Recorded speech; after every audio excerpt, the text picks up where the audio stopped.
आज हम बात करेंगे कि हम कैसे ज्ञान मुद्रा के माध्यम से अपने शरीर का मणिपुर चक्र सक्रिय कर सकते हैं।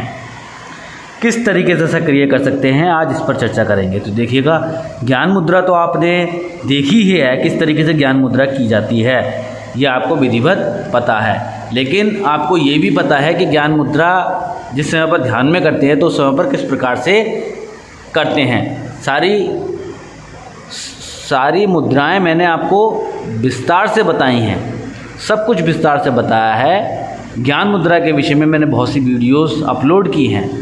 अगर आपको ज्ञान मुद्रा के विषय में जानकारी नहीं है तो आप वीडियो को, मेरी जो पुराने वीडियो हैं उनको देख सकते हैं। लेकिन अब सीधे मुद्दे पर आते हैं कि हम कैसे ज्ञान मुद्रा के माध्यम से अपने मणिपुर चक्र को जागृत कर सकते हैं, सक्रिय कर सकते हैं, उसको शक्तिशाली बना सकते हैं। यह हमारे ऊपर निर्भर करता है कि हम कितने अच्छे तरीके से मुद्रा को करके, पूरी निष्ठा के साथ, पूरे समर्पण के साथ में समर्पित होकर के, तरलीन होकर के अपने शरीर को आज्ञा देकर ध्यानमस्त हो जाएं।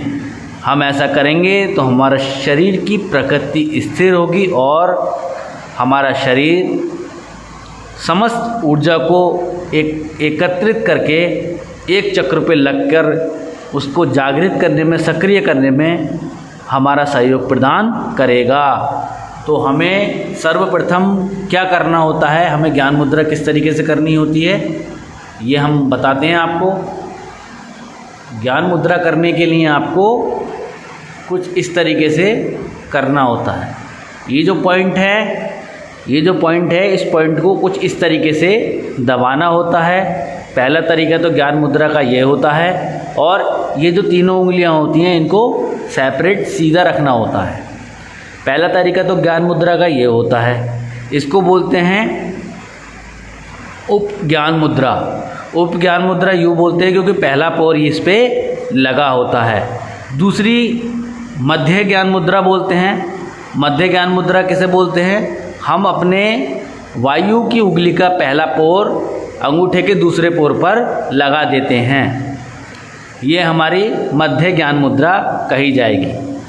तीसरी ज्ञान मुद्रा हमारी पूर्ण ज्ञान मुद्रा कही जाएगी, वो हमारे अंगूठे की जड़ पर लगती है इस तरीके से, और उंगलियां तीनों हमारी सेपरेट सीधी रहती हैं, कुछ इस तरीके से ये मुद्रा लगती है। इसको हम पूर्ण ज्ञान मुद्रा के नाम से जानते हैं।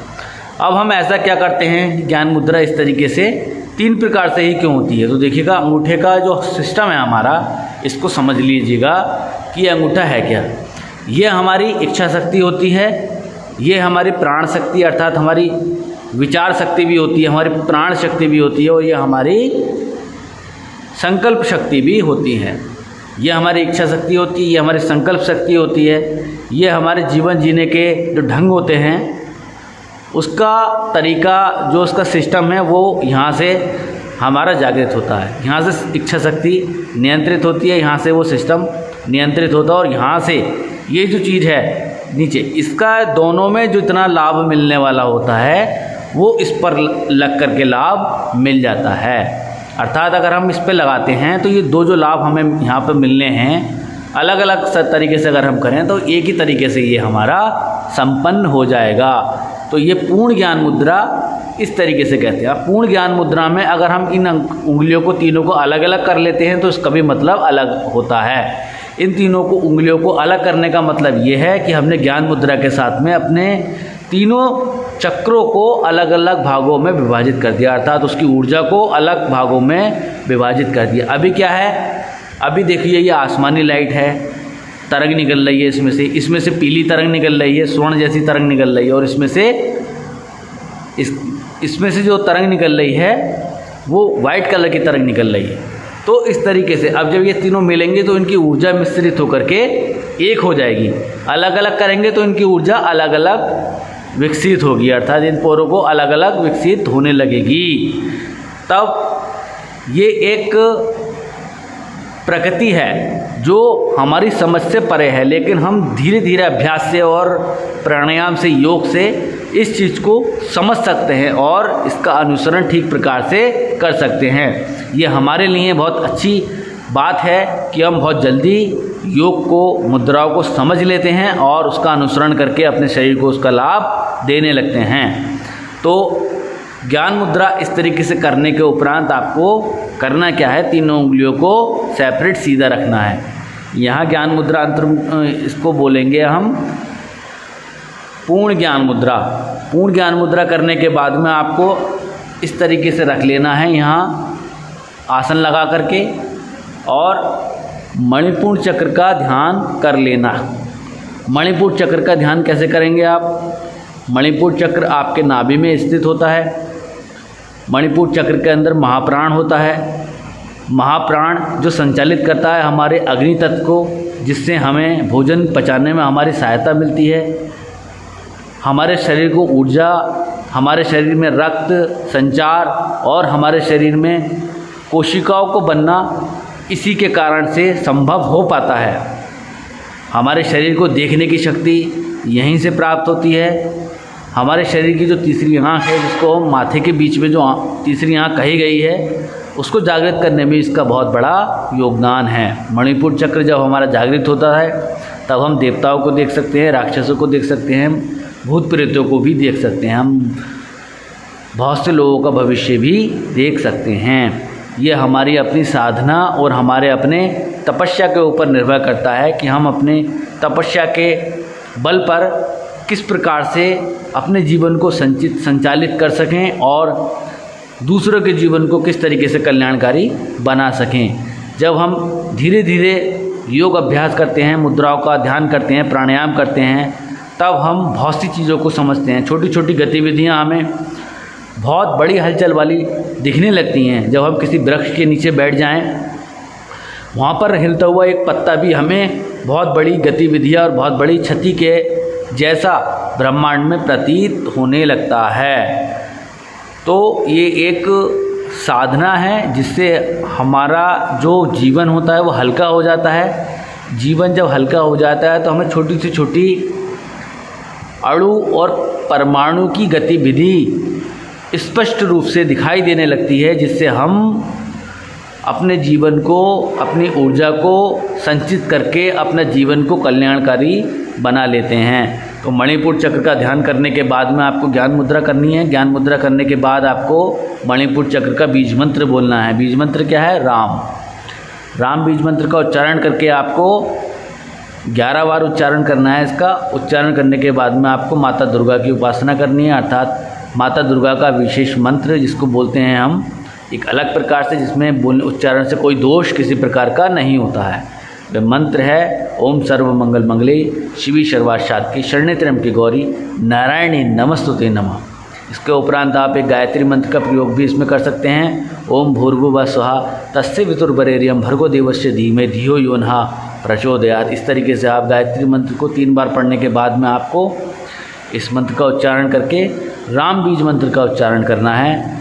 आपको सुनिश्चित मणिपुर चक्र के दर्शन होंगे। मणिपुर चक्र जो हमारी नाभि के अंदर स्थित होता है और त्रिकोण अवस्था में एक सिंदूरी रंग का त्रिकोण ट्रायंगल रहता है, जो हमारी 16 कमल की पंखुड़ियों के सदृश बना हुआ होता है। तो देखिएगा, ये साधकों के अपने अनुभव होते हैं। हर साधक ने अपने चक्रों के अलग अलग अनुभव किए हैं। किसी ने इसको 12 पंखुड़ियों से देखा है, किसी ने 16 पंखुड़ियों का युक्त देखा है, किसी ने 27 का देखा है, तो किसी ने इसी मणिपुर चक्र को 54 पंखुड़ियों से युक्त देखा है। यह आपके अनुभव के ऊपर निर्भर करता है। वैसे शास्त्रों में इसकी जो पंखुड़ियाँ व्यक्त हैं वो 12 हैं। कहीं कहीं शास्त्रों में 8 पंखुड़ियाँ भी कही गई हैं। इसका बीज मंत्र राम ही है, वो शास्त्रों में कहीं खमेल नहीं है, राम बीज मंत्र है। साथ में ट्रायंगल है जो हमारे नाभि में स्थित होता है, जो उल्टा है, जिसकी नोक नीचे की ओर है और 2 छोर ऊपर की ओर है। तो ये अनुभव हैं, आप दर्शन कीजिए इसका, आपको अच्छा ज्ञान आपको प्राप्त होना है। इसमें कोई संदेह वाली बात नहीं है। लेकिन जिस समय पर आप इस योग मुद्रा को आगे लेकर जाएं ज्ञान मुद्रा के साथ में, तब आपको एक चीज़ का विशेष ध्यान रखना होगा। आप अपने शरीर को शुद्ध रखें, कोमल रखें, स्वच्छ रखें और हल्के वस्त्रों को पहन करके सिद्धासन पर बैठें, भारी वस्त्र कोई भी पहनकर ना बैठें, जिससे दिक्कत परेशानी हो सकती है। आपको आसन में आना है, हल्के वस्त्र पहन करके ज्ञान मुद्रा लगा करके अपने नाभि चक्र पर ध्यान केंद्रित करना है। जब ऐसा करेंगे तो आपको शरीर व्यू का ज्ञान भी स्पष्ट रूप से होने लगेगा, अर्थात आप अपने शरीर के विषय में विस्तार से जान पाएंगे। आप अपनी 72,000 नाड़ियों के विषय में विस्तार से जान पाएंगे, जिससे आपको आगे चलकर भविष्य में बहुत अच्छा बेनिफिट हो सकता है। आप जब ये सारी चीज़ें जान जाएंगे तो आपको विधिवत सब कुछ पता लग जाएगा। अपने शरीर की प्रत्येक गतिविधि आपको स्पष्ट रूप से दिखाई देने लगेगी। आपके शरीर में कोई भी हलचल, कोई भी समस्या आपको स्पष्ट रूप से दिखाई देने लगेगी। कोई भी बीमारी आपके शरीर में आने वाली हो या आ रही हो तो वो भी चीज़ आपको स्पष्ट रूप से दिखाई देने लगेगी, अर्थात आप पहले ही अपने शरीर के विषय में जान जाएंगे। उसकी त्रुटि और उसके सिस्टम के विषय में आप पहले से ही जान जाएंगे। इस ज्ञान मुद्रा के साथ में मणिपुर चक्र पर जब आप ऐसा ध्यान लगाएंगे तो आपको समस्त शरीर की जानकारी अपनी होने लगेगी। जब आप ऐसा लगातार करते रहेंगे तब आपको बहुत अच्छे तरीके से अपने शरीर का ज्ञान होगा, जिससे आप अपने शरीर से दूसरे के शरीर का भी ज्ञान बहुत सरलता से कर सकते हैं। तो ये ज्ञान मुद्रा कुछ इस तरीके से लगाई जाती है और इस तरीके से लगाने के बाद में आप बैठ जाइएगा।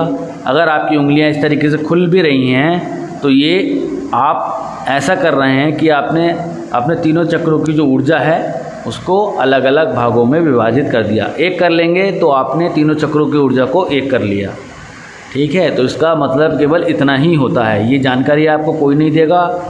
YouTube पर कहीं पर भी इतनी ज़्यादा जानकारी आपको नहीं मिलने की है, इतना डिटेल में आपको कोई नहीं बताने का है। आपको जो भी बताएगा केवल मुद्रा करके बताएगा। मुद्रा से होने वाले प्रभाव, उसकी दुष्प्रभाव, हानियाँ आपको कभी पता नहीं लगने की है, लेकिन हम आपको बहुत सारी समस्याओं से अवगत भी कराते हैं और स्पष्ट ज्ञान भी आपको हम देते हैं। कोई भी आपका सवाल हो, कोई भी आपका पूर्ण सवाल हो जो मुद्राओं से संबंधित हो, जो अनुष्ठान यज्ञ से संबंधित हो, आप हमें कमेंट्स कीजिए, हम उसका जवाब आपको अवश्य देंगे। इतना तो हम कर ही सकते हैं आपके लिए।